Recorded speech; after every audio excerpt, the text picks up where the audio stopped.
Il n'y a jamais eu d'eau courante à Nanas Park, un bidonville situé au sud de Johannesburg. La seule source vient de ce point d'eau relié à une rivière.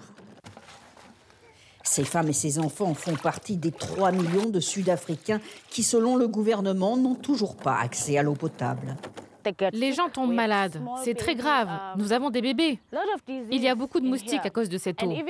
Ils pondent des œufs et nous ingérons ces œufs dans l'eau. Puis on tombe malade. Moi-même, j'ai été malade pendant 4 mois.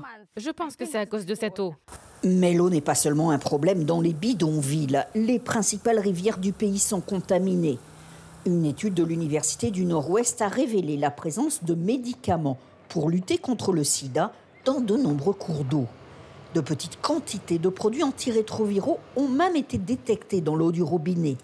Même si les traces sont faibles, leurs effets à long terme sont inconnus. Notre étude a mis en évidence la présence d'antirétroviraux dans l'eau, mais cela pourrait n'être que la partie émergée de l'iceberg.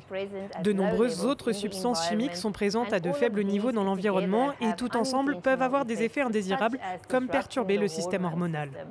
La plupart des Sud-Africains ont de l'eau courante, mais on estime qu'un robinet sur 3 est contaminé.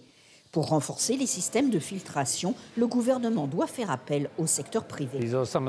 Voici quelques-uns des collecteurs et des conduites principales associées à une installation en cours. Cette entreprise, par exemple, construit des systèmes mobiles de traitement des eaux qui éliminent les produits qui contaminent l'eau. Les autorités municipales sud-africaines font face à des défis particuliers liés à leur eau, non seulement à cause d'infrastructures vieillissantes, mais aussi en raison d'équipements anciens qui sont surexploités. Près de 90% des stations d'épuration ne respectent pas les normes minimales, rejetant les eaux polluées dans les rivières et les barrages.